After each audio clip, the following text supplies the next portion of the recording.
모든 사람들은 본능적으로 새로움을 갈망하고 이를 다양한 방식으로 표현하는 것 같습니다. 특별히 지금 송구 영신의 이 시즌에 또 이렇게 신년이 되면 우리 모두는 새로움을 더욱더 갈망하는 것 같습니다. 어제 목회자들이 이게 점심 식사를 하고 나서 차를 마시면서 제가 이런 질문을 했어요. 새 것으로 바꿀 수 있다라면 무엇을 바꾸고 싶나요? 라는 질문을 했습니다. 여러분도 한번 생각하시면서 들어보세요. 한 분은 아이패드를 새로 바꾸고 싶다. 또 한 분은 자동차를 바꾸고 싶다라는 이런 말씀을 하셨습니다. 여러분은 무엇을 바꾸고 싶습니까?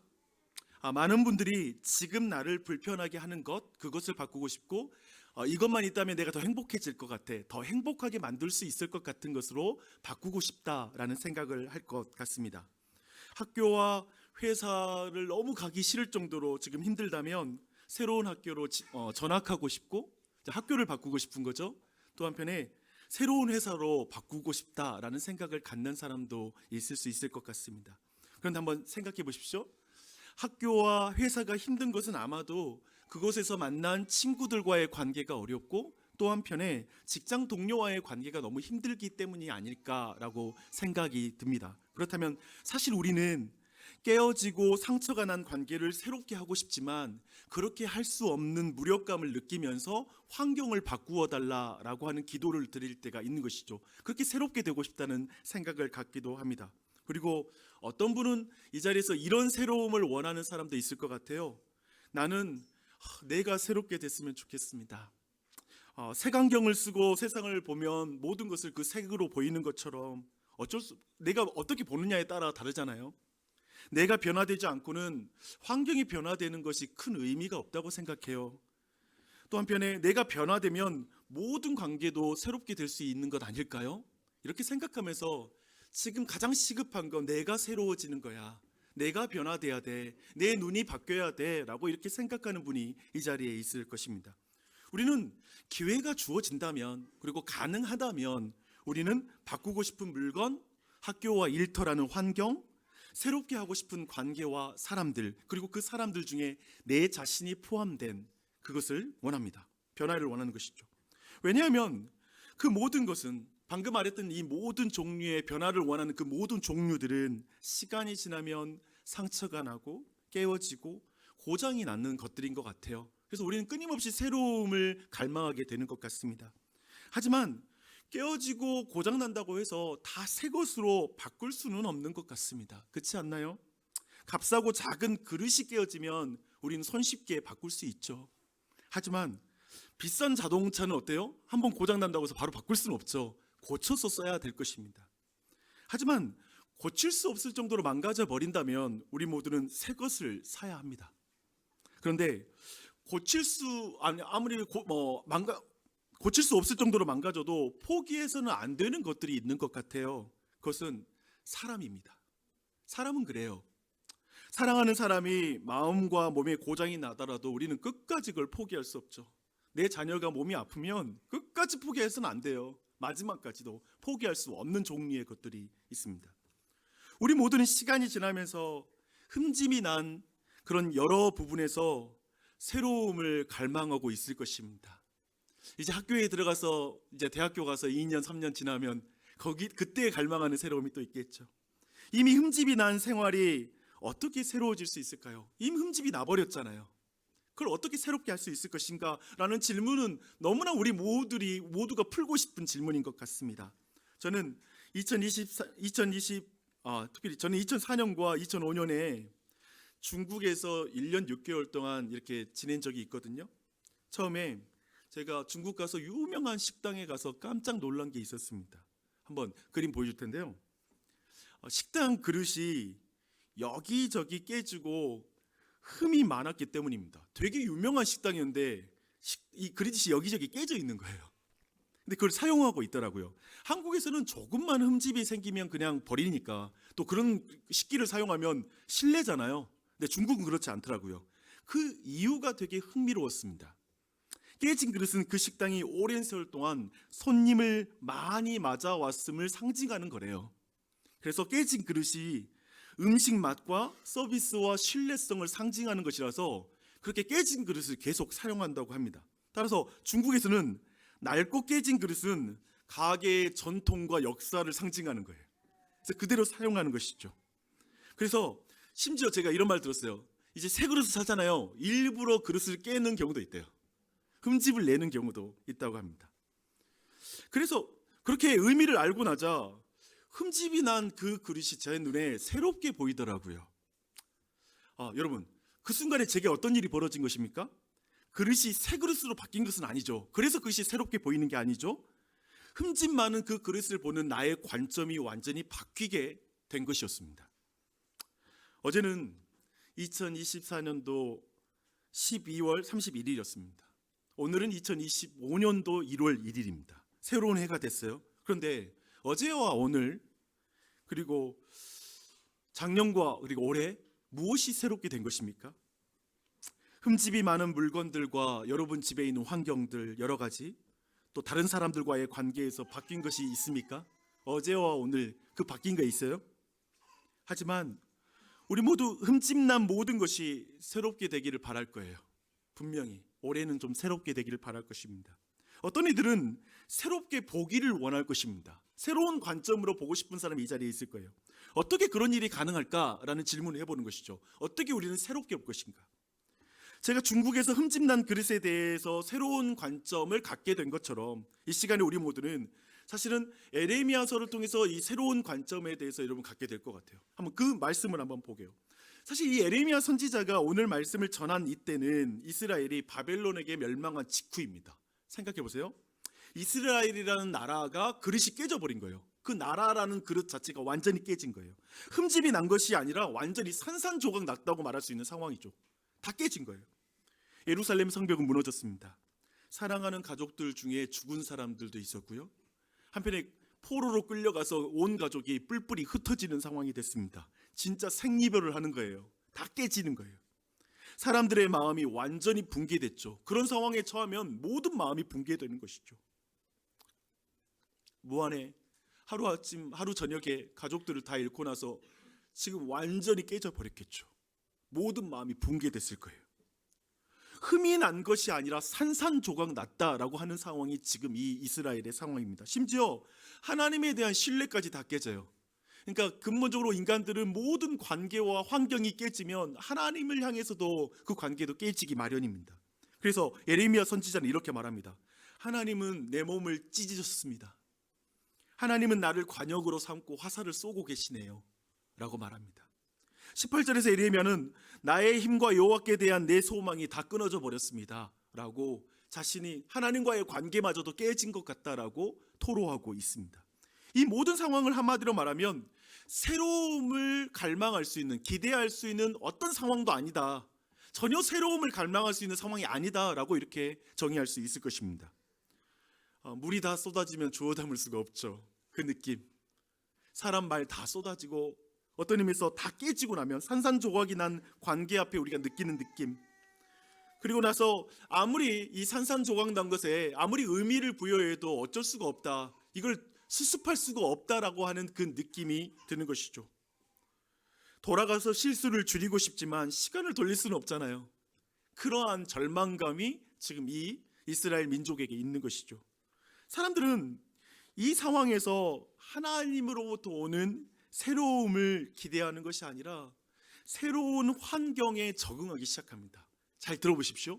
하나님으로부터 오는 새로움을 갈망하는 게 아니라 새로운 환경에 적응하는 게 인간이에요. 그런데 예레미야 선지자는 그렇게 하지 않습니다. 여기에 2025년에 여기 계신 우리 지체들 중에 나는 올 한 해 새로운 환경에 그냥 빨리빨리 적응하는 것이 아니라 하나님으로부터 오는 새로움을 덧입기 원합니다. 내가 이 아침에 굳이 이 예배당에 온 이유는 하나님으로부터 오는 새로움을 덧입기 위해서입니다 라고 생각하는 분이라면 이제 예레미야의 행동을 한번 주목하실 필요가 있습니다. 20절과 21절 말씀을 제가 읽어드릴게요. 내 마음이 그것을 기억하고 내가 낙심이 되어나 이것을 내가 내 마음에 담아두었더니 그것이 오히려 나의 소망이 되었사옴은 이라고 말합니다. 지금 예레미야 선지자는 있잖아요. 산산조각난 조국, 나라, 그리고 물건, 집, 가족, 가족들, 직장, 관계, 예배당, 교회를 그 마음에 품는 거예요. 그 마음에 품었다고 말하는 거예요. 이 깨진 것들을 포기하지 않고, 그 깨어진 현실을 포기하지 않고 자기 마음에 품은 거죠. 그러니까 현실에 적응하는 게 아니라 그 깨어진 현실을 마음에 품었다라고 말합니다. 그러니까 그 깨진 조각들이, 여러분 아세요? 깨진 현실을 마음에 품으면 마음을 찌르고 상처가 나요. 그걸 품는 것 자체가 힘들지요. 그럼에도 계속 그걸 품는 거예요. 분명 그 깨진 현실은 낙심으로 이어졌다고 말합니다. 그것을 내 마음에 품으니 내가 낙심했습니다 라고 말해요. 제가 참 배워요. 어떤 걸 배우게 되냐면, 낙심은 마음으로 품다가 걸리는 병이에요. 낙심이란 게 그래요. 내가 그걸 품어보려다가 낙심하는 것입니다. 마음에 품지 않으면 낙심도 안 해요. 그래서 지금 이렇게 낙심하고 있는 거예요. 그런데 여기에서 마음에 깨진 모든 것들을 담아두었다라는 것은 하나님과 함께 그 모든 걸 품었다는 말입니다. 그거 아세요? 내 삶에서 깨어진 문제가 진짜 아픈 이유는 뭐냐면, 선하신 하나님, 나를 사랑하시는 하나님이라면 왜 나를 이 상황에 두지? 나는 하나님과 함께 모든 깨진 상황을 품을 때 진짜 힘든 거예요. 그렇게 같이 마음에 품은 거예요. 하나님과 함께 내 깨진 현실을 같이 품는 것이죠. 그러자 홍어가 숙성되고 발효되어 홍어회가 되듯이 모든 깨어진 그릇을 마음에 품고 하나님 앞에 설 때 깨어진 그릇은 또 다른 차원으로 넘어갑니다. 낙심이 소망이 되었다고 말하는 거예요. 그래서 20절, 21절이 굉장히 흥미로운 본문이에요. 갑자기 그 낙심이 소망으로 넘어가는 거예요. 새롭게 된 것이죠. 저 안에 사랑하는 여러분, 어제와 오늘 2024년과 2025년 연말과 연초 우리의 현실은 전혀 바뀌지 않았을 수 있습니다. 우리의 흠진단 마음과 관계, 상황은 바뀐 것이 하나도 없을 수 있어요. 하지만 그것을 우리의 마음에 하나님과 함께 그 깨어진 그릇들을 함께 품으십시오. 아멘. 함께 품으십시오.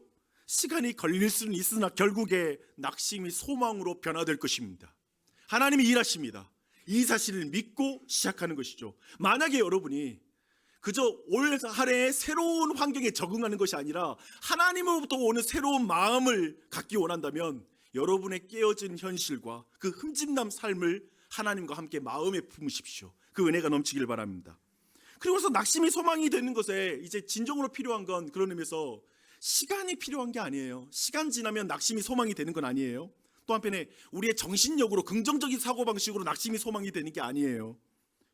예레미야 선지자는 22절과 23절, 오늘 우리가 읽었던 그 본문에서 우리에게 진정한 필요한 것, 낙심이 소망이 되게 하는 것, 우리 깨어진 흠집난 그런 삶에 온전히 하나님 앞에 어떻게 회복되는지 그 소망을 품는 그 길을 우리에게 알려주고 있습니다. 이렇게 말합니다. 함께 읽겠습니다.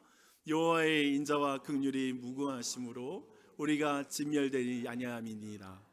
이것들이 아침마다 새로우니 주의 성실하심이 크니. 우리에게 필요한 건 여호와의 인자와 긍휼입니다. 아멘. 여호와의 인자와 긍휼입니다. 원어로 직역하면 이래요. 끝나지 않는 여호와의 인자하심, 소멸되지 않는 여호와의 긍휼히 여기심, 이게 우리에게 필요합니다. 우리는 우리를 향해 자비를 멈추지 않으시는 하나님, 연민이 끊어지지 않는 그 하나님, 그 하나님의 이것이 필요합니다. 그것이 깨어진 마음을 품고 하나님 앞에서 울고 있는 자에게 임할 것입니다. 에레미야가 어느 날 아침에 깼는데 이 사실이 지금 사무치게 와닿는 것이죠. 아, 오늘이라는 시간이 주어진 게 은혜구나. 아, 지난밤에 내 생이 멈춰도 할 말이 없는 것인데 우리가 진멸되지 않고 사는 것이 여호와께서 그의 인자와 긍휼이 무궁하시다는 그 의미이구나, 증거이구나 라고 느끼는 거예요. 사랑하는 여러분, 눈을 뜨고 저 좀 주목해 주십시오. 눈을 뜨고 잘 생각해 보십시오. 지금 오늘이 나를 향한 여호와의 인자와 긍휼이 무궁하다는 결과라는 거예요. 지금 예레미야의 환경이 바뀐 건 하나도 없습니다. 그저 눈을 뜨니 밤을 지키는 달이 지고 새날의 태양이 떠오르고 있을 뿐이죠. 예레미야는 단지 시간만 바뀔 뿐 환경은 하나도 바뀌지 않기에 이제 송구영신이 전혀 의미 없다. 그런 거 있잖아요. 이제 나이 들면 송구영신 이런 게 좀 더 의미 없는 거 뭐냐면 그냥 이거 사람이 만든 시간의 변화에 지나지 않지. 중요한 건 환경이 바뀌어야 되는 거 아니야? 이 생각이 우리 안에 있죠. 흠집이 좀 고쳐져야 되는 거 아니야? 시간 바뀌는 게 무슨 의미야? 라는 생각이 들어서 이제 나이 들면 송구영신도 시들어져요. 혹시 그걸 경험하고 있는 분 계세요? 괜히 나이만 드니까 슬프지. 도리어 새날이 오는 아침을 맞을 때마다 그 시간이 의미하는 것을 깨닫는 것이 필요해요. 그래서 지금 예레미야는 이렇게 말하는 것이죠. 내가 오늘 아침에 떠오르는 태양을 맞은 것 자체가 바로 하나님의 은혜입니다. 나를 인자와 긍휼로 대하시는 그 증거입니다. 나에게 여전히 흠집난 현실이 있지만 그 현실이 바뀌는 것이 새로움이 아닙니다. 그 흠집난 현실을 살아가게 하는 나를 새롭게 하는 것이 새로움입니다. 주님, 저 떠오르는 태양도 성실하지만 아침마다 내게 인자와 자비를 베푸시는 하나님이 저 태양보다 더 성실하십니다. 그 고백을 하는 것이죠. 이 고백을 여러분 이 아침에 함께 드렸으면 좋겠습니다. 주 안에 사랑하는 여러분, 오늘 말씀은 2025년을 맞는 우리 모두에게 꼭 필요한 질문을 하는 것이었어요. 먼저 무엇을 새롭게 하고 싶으십니까? 라는 질문을 드렸습니다. 여러분 모두 있죠. 그리고 이렇게 말하죠. 어떻게 새롭게 될 수 있을까요? 어떻게 새롭게 될 수 있죠? 라는 질문을 물었습니다. 그리고 마지막 질문은 더욱 중요했습니다. 그런데 무엇이 새롭게 된다는 의미일까요? 뭐가 새로움일까요? 나이가 들어간다는 것은 새로움에 대한 기대가 낮아진다는 의미이기도 한 것 같아요. 다 거기서 거기지라는 생각이 많이 들죠. 그래서 나이 들어서도 송구영신을 위해서 산으로 가고 바다에 가는 사람이 저는 되게 존경스러워요. 그렇지 않아요? 그때 어디 막 산에 올라가는 거 되게 대단해 보여요.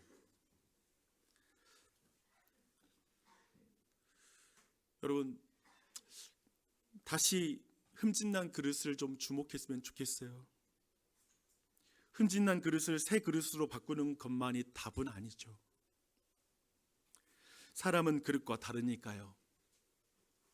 자신과 부부관계에 흠집난 것, 부모와 형제들과의 관계에 흠집이 난 것, 자녀와의 관계도 여전히 흠집난 것들이 보이고 사춘기 되고 성장하면 그 흠집이 더 커지고 벌어질 때가 있는 것 같아요. 직장 동료와의 관계, 교우들과의 관계도 그럴 수 있습니다. 흠집이 나는 것이죠. 한편 우리들의 꿈과 그 희망들도 다 흠집이 나는 것 같아요. 우리는 그 깨어진 것들을 마음에 품고 다들 살아갑니다. 시간이 갈수록 흠집이 많아져서 새로움을 기대하는 게 더 어려워지는 것 같아요. 그렇지 않으십니까? 그런 것 같아요. 그것을 새로운 꿈으로 대처하거나 그 흠집의 흉터까지 고쳐지는 것이 새로움이라고 한다면, 그렇게 새로움을 정의한다면 더욱 우리는 그 새로움을 기대하기 어려운 것 같아요. 낙심이 되는 것 같아요. 그런데 성경은 말합니다. 그렇게 우리의 육체와 마음에 있는 상처와 흠이 완전히 새롭게 되는 것은 예수님이 재림할 때 그렇게 될 거라고 말합니다. 새 몸을 입을 거예요. 완전히 새로워진 건 그때 될 거예요. 그날을 믿으십시오. 근데 지금 우리가 경험하는 새로움은 그 흠집난 삶을 살아내게 하는 힘이 임하는 것이죠. 지금은 그 깨어진 그릇들을 믿음과 소망으로 마음에 품으십시오. 분명히 하나님 만지실 거예요. 긴 인생의 시간으로 그것을 숙성시키십시오. 이 흠집난 그릇이 한 식당의 맛과 전통을 상징함을 우리가 들었을 때 갑자기 이 그릇이 새롭게 보이는 것처럼 여러분의 많은 흠집이 너무나 아프지만 예수 그리스도 안에서 이 흠집난 삶도 새롭게 보일 수 있지 않을까요? 그것을 새롭게 보게 하는 것이 진정한 새로움인 것이죠. 지금 우리가 경험하는 새로움인 것이죠. 사도 바울처럼 우리 모두는 그래서 이렇게 볼 수 있습니다. 이것을 그런즉 누구든지 그리스도 안에 있으면 새로운 피조물이라. 이전 것은 지나갔으니 보라 새 것이 되었도다. 할렐루야. 그리스도 안에 있으면, 그리스도 안에 있으면. 그래서 어떤 것보다 이 한 해를 시작할 때 이 시간에 내가 그리스도 안에서 내 모든 삶을 보고 있는지를 보는 거예요. 내가 지금 그리스도 안에 있는 것을 분명히 믿는지, 그렇게 내 모든 인생을 보고 있는지를 보는 것이죠. 우리의 구주에 그치지 않는 자비와 멈출 수 없는 긍휼이 우리를 향해 있다는 걸 믿는 것입니다. 그리고 그 긍휼과 자비가 계속되고 있다는 증거가 무엇이냐? 그것은 오늘 당신이 태양을 보고 있는 것입니다. 지금 살아서 그 태양을 보는 것, 당신이 2025년이라는 새해를 보고 있는 것, 그 새해를 맞은 것입니다. 이날은 단지 인간이 구분 지은 시간 개념이 아니라 하나님의 자비와 긍휼이 부어진 결과이죠. 그걸 믿는 거예요. 그 사실을 받아들이는 거예요. 그렇게 이 한 해를 바라보는 것입니다.